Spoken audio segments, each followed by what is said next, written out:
Hi, it's me again, Victoria, and today's topic is, why can't I love him the way he loves me? It's a viewer question.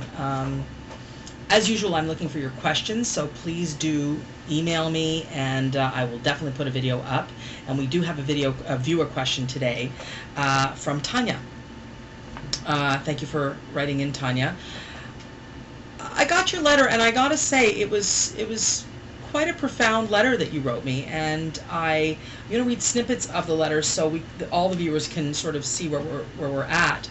Basically, you are speaking about your husband that you're currently separated from, and you say, I had told him that I was not ready for a serious relationship. This is when they met, and I had been going through a lot of bad incidences and was broken inside and really had nothing to give. In return, he refused to accept that and somehow manipulated me into thinking that I had plenty to give. Big words, Tanya. Your question essentially is, what's wrong with you that you can't love him the way he loves you? And he very much, you speak to the fact that now that you're separated, because there's been yo-yoing back and forthing, it's gone to some violence, in that he can't accept that you are not in the same place that he is at. He calls you 10 to 15 times a day. We'll talk about all of that, and that he has never been able to accept your boundaries.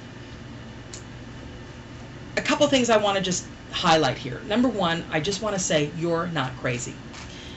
You're 100% normal, and I want you to trust your gut feelings. It is not healthy for a loved one, a close relationship, not to accept your boundaries. If you say no, it is absolutely 100% important that the person in your life accept your no. When you feel you have nothing to give or that you are broken inside, obviously you have work to do on yourself, right? But the reality is that when you have work to do, when you need to work on yourself, your cup is empty. You cannot give when there is an empty cup inside you. You have to work on yourself, you have to look within yourself, and then you have to give to others from an overflow once you have a full cup. And I'm seeing here that one of the big draws to this man has been that you like the attention, and that somehow that was a hook for you. Some people just don't want to be alone, and they'll basically accept just about anything not to be alone. Some people have such a low self-esteem that they will doubt themselves and their gut feelings, as you have doubted yourself and your gut feelings.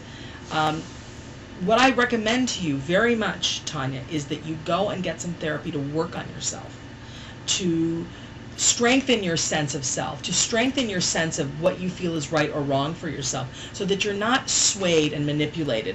I feel you have been manipulated immensely by this man. I feel that presenting you a ring 1 month into a very sort of shaky dating experience is so inappropriate. I can't even tell you how inappropriate it is.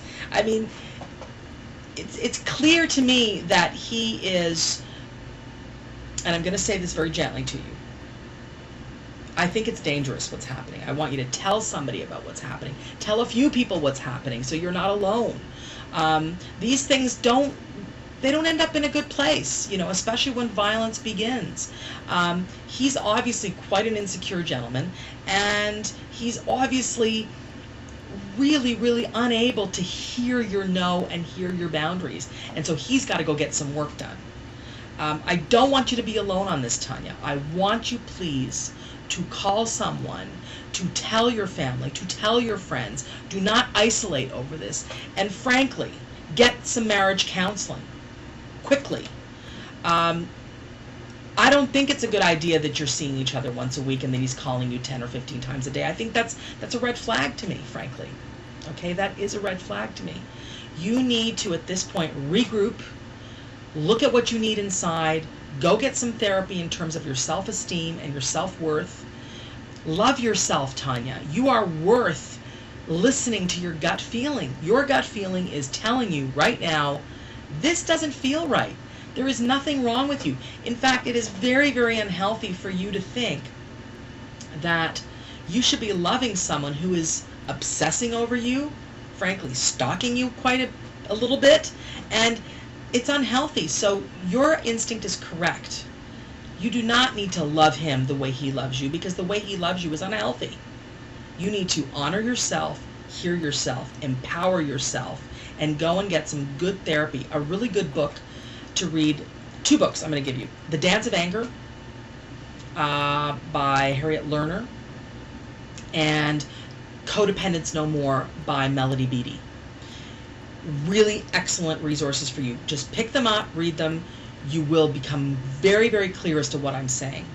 And also go online and look at different codependent sites, because what is happening here is a clear evidence of codependence, and frankly, it's kind of going in a dangerous direction.